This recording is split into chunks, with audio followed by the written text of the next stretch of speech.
And welcome to Spit to the Beat podcast. I'm your host, Stacy, aka Beat Unstoppable Per Year, and welcome to another great show I have lined up for you. But before we get started, I want to definitely make sure you catch some of these video clips of the show on Facebook Live on my page at Stacy B Unstoppable Per Year or Stacy Spit to the Beat Per Year. Also, you can go on my YouTube channel and catch the full clip episode of this show on Spit to the Beat YouTube. Don't forget to subscribe, like, share, and hit that notification button. I really do appreciate it. And we're back. I got a very special guest in the studio with me. I finally tracked her down, and has joined me. Now we're going to go ahead and get this thing started and rolling. I'm waiting to just dive into her as far as her background in the music industry. So without further ado, I want to welcome to the show Miss Rachel Maxann. Hello. Hey. Finally got you. Yes. Oh my gosh. I know. Sometimes I'm a little hard to track down, but it's worth it. Yes. I was determined. So tell my audience a little bit about yourself. Okay. So Rachel Maxann, a singer-songwriter who lives here in Memphis. Eventually, well, not eventually, but originally from Cincinnati, kind of going here and there before landing in Memphis. And eventually I want to have a place in Mexico too, but that's a little further off. Are you enjoying this heat? I prefer the heat over the cold. Really? You've been from Cincinnati. Yes. And it's so snowy over there and it's so cold for so much longer. Like if I have to choose between the two, I'll take the heat. I'll take the heat any day. Wow. So tell us about your music. I mean, kind of touched on some questions about being diverse and stuff like that. So tell us a little bit about that. Yeah, absolutely. So I love a lot of different genres. Growing up, I listened to a lot of metal, a lot of emo, a lot of rock, stuff like that. And then, my parents were always into Motown. My mom was into bluegrass.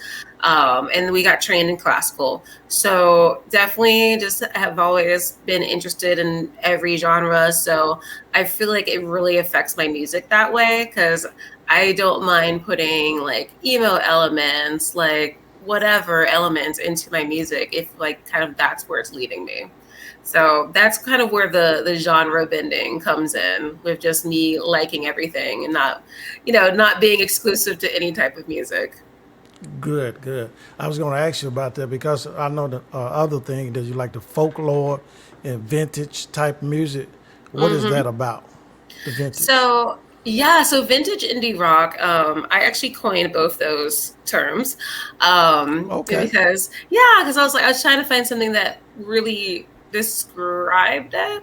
And folk is close and rock is close, but really when I say vintage indie rock, I have a very indie rock feel to my songs, but it has some of those kind of doo-wop beats here and there. So it's kind of the indie music, if you imagine if it was from the 50s era, and kind of mixed in with that modern indie rock element as well. As far as the postmodern folklore, I feel like pretty much all of my songs have some type of storytelling element to them. Okay. And when you think about folk music, most of the time people have this image of Bob Dylan or even much even older folk music, but mine's a little more on the modern side. Especially since we had access to all these, one amazing instrumentalist here in Memphis, but also I have a great producer who can pull out really cool, almost digital sounding parts of the song. So it definitely is heavily based in folk, but it has a little more in the present as well. Cool. Tell me about your performance as far as when you're out there performing, even here around in the city of Memphis. How has in Memphis as well as outside of Memphis your performance and people receive your music? It's been a really great reception here in Memphis, especially. Um, I think, you know, a lot of living in Memphis has shaped like almost like a final form, almost like a Pokemon form of my type of music where I'm like, okay, like I want to have more soul and blues in it now. Mm-hmm. But as far as the performance goes, they tend to be very intimate, especially when I'm playing by myself because either I'm playing a solo, just me and my guitar, or I'm doing like with maybe a duo, maybe a trio, violinist and cello player, or I have a full band. So guitars and bass and drums and whatnot. So I kind of, depending on the setting, it can go from a very fun, dancey party vibe to like a listening room, like let me spill out all my feelings to you kind of vibe. I love it. I love it. So you set your own vibe. That's good. A lot of artists, I guess, when you get on stage, you just got to feel the vibe of the crowd, and then you got to move into that energy. And I think that, Exactly. yeah, I think that will get you flowing real good. So when you came to Memphis, how old were you, and what did the Memphis music do to you? As far as did it change you a little bit as far as your music ideology or what? So I actually moved to Memphis in 2020, which Okay. was a crazy time to move for obvious reasons. But I wanted to try something different. I kind of wanted to like lay low somewhere a little bit, kind of wait out the pandemic. And I feel like the influence on me, especially, is the idea that there is a lot of Black folk artists. And not that I like thought I was per se the only one, but I just didn't realize that they had big followings and they had like actually a lot of people backing them. So it really inspired and encouraged me to explore that more and again kind of really delve into the folk side of my music. Like I've always like written folky music, but it definitely, yeah, it definitely pushed it another step. And then of course there is like a blues element and a rock element here in Memphis. That's undeniable. Seen a lot of great shows since I've been here, and it's just a really great music city. So it's hard not to be inspired by the people around me, whether it be my friends or like who are a lot of musicians, or just going down Beale Street or just like I said, catching a show here in Memphis. Like it's all very inspirational to me. Great, great. Hold on for a second, Rachel. We're going to take a quick PR break and be right back. Okay. Cool. Hey, this is Stacy, aka Beat Unstoppable Per You with Spit to the Beat podcast. Would you like to be my guest if you're a singer, songwriter, musician, producer, or promoter? Give me a call at 901-341-6777 or email me at myguest@spittothebeat.com. And we are back with Spit to the Beat podcast. I'm your host, Stacey, aka Be Unstoppable Per You, along with my special guest today in the studio with me virtually, Miss Rachel Maxann. How did tell my audience a little bit about the music as far as you talked earlier about how Memphis have shaped you a little bit and your concern as far as your delivery on music and stuff like that. How have folklore, something that really we don't hear a lot of, impact Memphis? That's a good question. It's I feel kind of like like it's a reverse thing. Yeah. right. Yeah, you reverse Uno'd me. Um, so, when I think about how folk has, shaped Memphis or really any city, like folk has, this background of being storytelling. It's the music of the people for the people. Thus, the whole name folk music. So of course, Memphis has a lot of history to it, a lot of stories to be told. And I think the way that folk music helps influence Memphis is just being able to tell that story. being able to, have those protest songs, have that, kind of almost country-ish element, because, at the end of the day, much like I think almost any other type of music, like folk is originally from Black people. Like we Mm-hmm. brought over the banjos, we kind of had that country influence. So, Right. um, I think Memphis being able to embrace folk as its own is really important, because we, as a city, I think tend to be trendsetters. Like we're a music city for a reason. Is there any artists that you worked here in Memphis? I mean, since your time being here since 2020, have you worked with, collaborated with as far as bringing that both of those sounds together? Right. So I have an amazing producer named Doug. He works over this workshop. It's a very really really cool, like very self-made you know studio, and he has really helped me like bring a lot of my ideas to life, because I might not ever be able to get a whole symphony behind me. But his computer thingies can, and I'm like, oh, fantastic. Luckily I do have a fantastic cellist and a violinist on hand, but um, yeah, there's definitely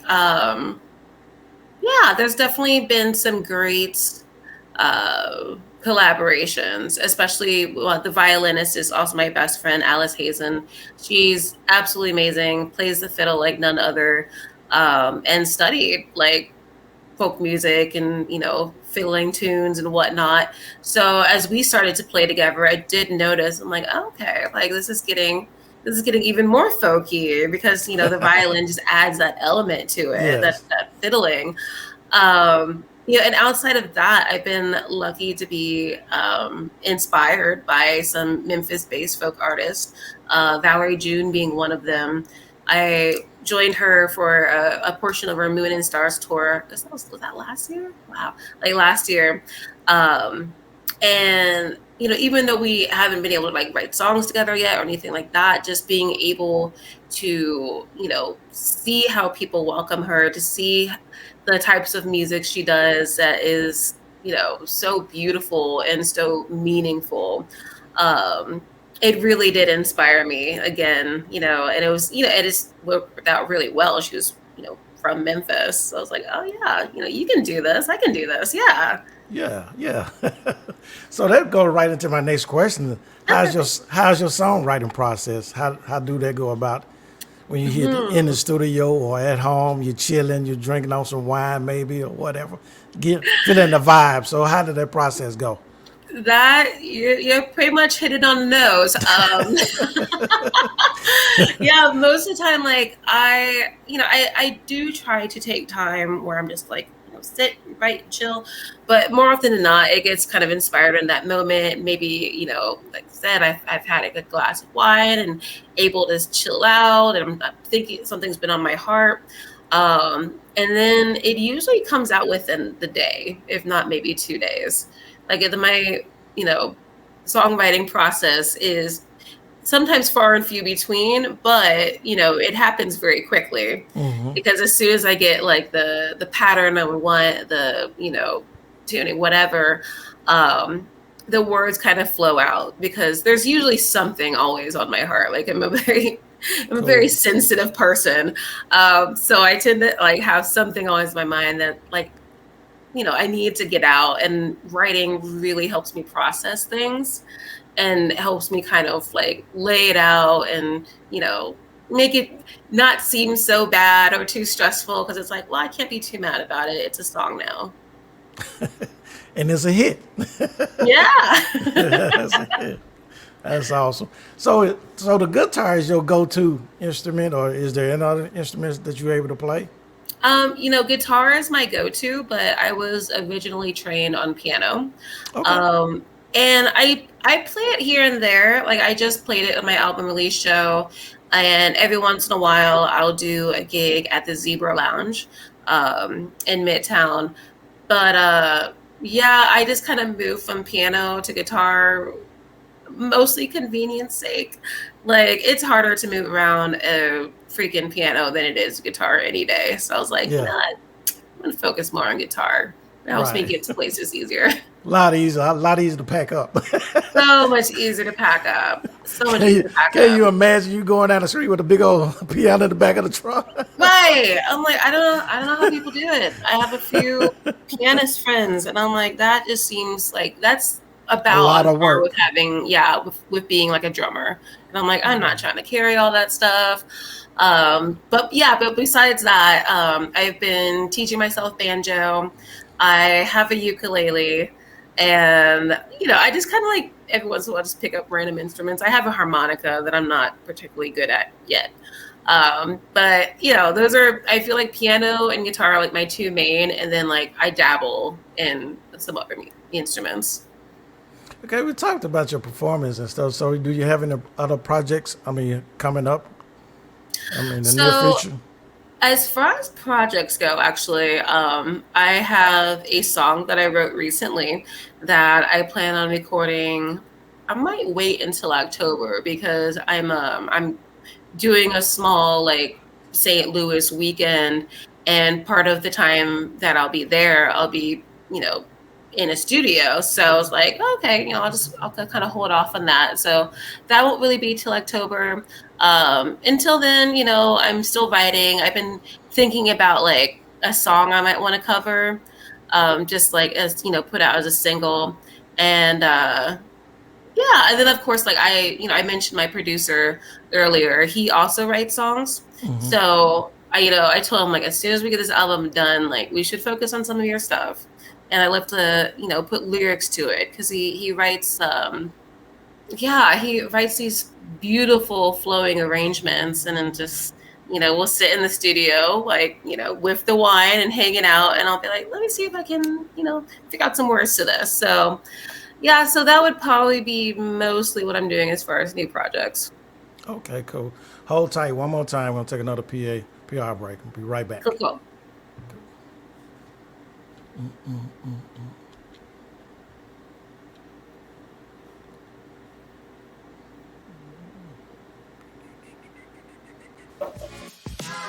Hey, this is Stacy, aka Beat Unstoppable Per You with Spit to the Beat podcast.